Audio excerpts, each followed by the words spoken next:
El video contendrá spoilers sobre el primer juego y la primera temporada de la serie. El final de la primera temporada de The Last of Us pudo haber dejado a muchos con reflexiones sobre la moralidad. Si lo hecho es correcto o incorrecto. Es imposible dar una respuesta que satisfaga a todos. Pero, ¿realmente estamos en posición de juzgar las acciones de Joel? Planteemos a los personajes. Ambos se conocen en un punto donde están completamente rotos. Tanto en el juego como en la serie son muy sutiles en cuanto a lo sucedido en sus vidas. Y nos dan pistas, sí.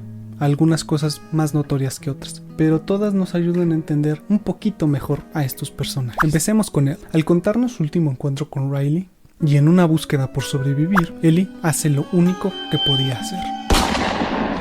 Acaba de experimentar un suceso traumático donde se siente perdida, culpable, sola. Entonces llegamos con Joel, que a pesar de ya haber pasado 20 años de la muerte de su hija, se siente tan presente que él es incapaz de alejarse de lo último que Sarah le regaló, un reloj. Los relojes en The Last of Us hacen referencia a la vida y a la muerte, y el reloj de Joel está estancado en el peor momento de su vida, en ese momento en que lo perdió absolutamente todo. Es evidente y entendible que Joel, a partir de este suceso, cayera en una depresión, y con los ataques de pánico a los que se enfrenta en algunas ocasiones, también es posible que sufriera de estrés postraumático. Sin embargo, ¿qué pasa cuando una persona pierde todo y no sabe nada más que reprimir sus sentimientos? Lo pensó, lo intentó, al final no se atrevió. Ahora solo le queda una cicatriz y un oído con su capacidad mermada casi en su totalidad. No es secreto, y aunque no se muestre nada en esta etapa, sabemos que durante años Joel vio y vivió lo peor de la humanidad, siendo gente como él el gran problema que orilló a los sobrevivientes a encerrarse, en vivir en un entorno autoritario, con miedo, donde todos se aprovechan de todos. Joel es el ejemplo perfecto de lo que la sociedad vivió. Ya no importa nada, solo se vela por uno mismo. Al menos así es con la gran mayoría. Y sí, eso incluye a Joel. Al menos esto era así hasta que todo cambia con la aparición de una niña. Joel siempre ha sido un protector. La ausencia de la madre de Sarah hace que se vuelva algo intrínseco de su persona. Ya no puede verse de otra forma. Lo ve como su propósito. Un propósito que le fue arrebatado y que lo llena de ira. Misma ira que utiliza como mecanismo de defensa. Tess llenaba en poca medida este vacío. Se entiende que ambos tenían algo un poco más que una amistad, pero no tanto como para una relación. Una simbiosis, si se puede llamar de alguna forma. Se apoyaban entre sí para salirse del hoyo en el que estaba, pero una vez más vuelve a perder esta sensación. Lo último que Tess le pide a Joel, y eso con la esperanza de que no se termine de hundir, es que cumpla con su trato y que lleve a Ellie. En un inicio él se porta distante con ella, porque es inevitable que le recuerde a su pequeña, y Joel tiene miedo de sentir, tiene miedo de tener sentimientos otra vez. Por otro lado, tenemos a Ellie, quien ha crecido en un mundo destrozado, que como ya hemos visto, nadie se preocupa por nada. E incluso ella lo ve así. Por ejemplo, su madre, ella piensa que la abandonó, que como ya vimos en el último episodio, esto no es de todo cierto, pero ella aún no lo sabe, y la única persona que le llegó a importar ya no está. El mundo en el que vive se la llevó, y le dejó una cicatriz.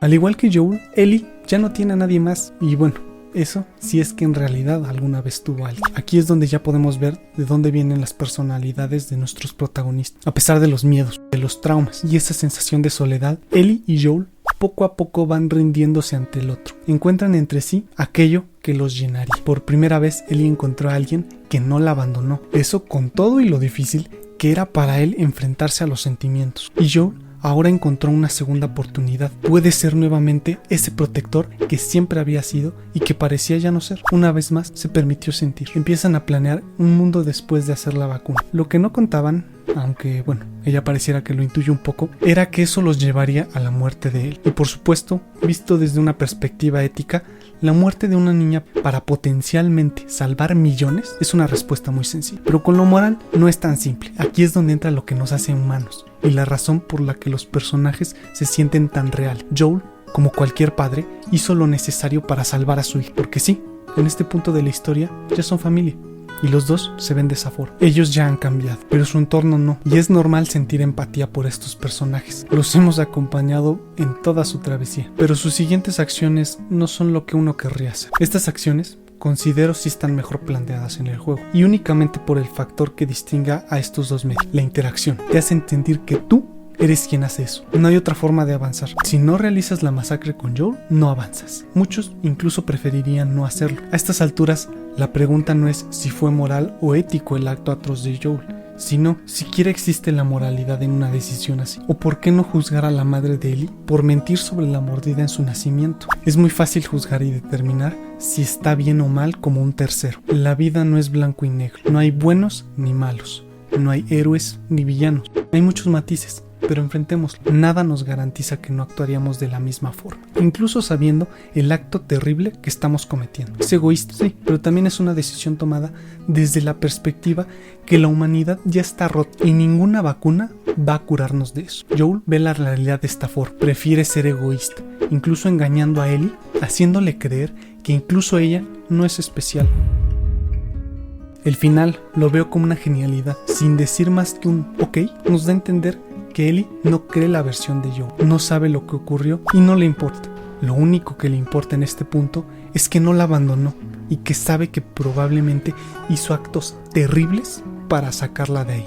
También la suya es una decisión polémica, incluso también lo es egoísta, pero es humana, a pesar de que siente el síndrome del sobreviviente. Joel, quien ya pasó por eso, la trata de convencer que al igual que en su caso, va a llegar alguien que la llene, como Ellie lo logró en su vida. No es el final de su historia, pero nos dejan en claro que en un mundo sin esperanzas, lo que importa son las relaciones con los demás, y que no puedes huir del pasado, por más que intentes correr de él.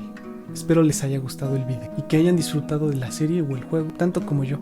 Traté de no tocar nada sobre la segunda parte del juego, para que cuando llegue la segunda parte de la serie, quienes gustan de llegar sin saber nada, no tengan problemas. Esta es la razón por la que no pude abarcar ciertos puntos que me hubiera gustado. Uno de ellos, y cuidado a que puede ser también considerado un pequeño spoiler, y dejo solo como una reflexión final, es que nunca se le pregunta a Ellie qué es lo que ella hubiera elegido. Todos toman decisiones con su vida, menos ella. Para quienes no sepan lo que sigue, reflexionen sobre este sentimiento. Si fueran Ellie y supieran todo lo que pasó, ¿qué pensarían? Muchas gracias y nos vemos en un próximo video.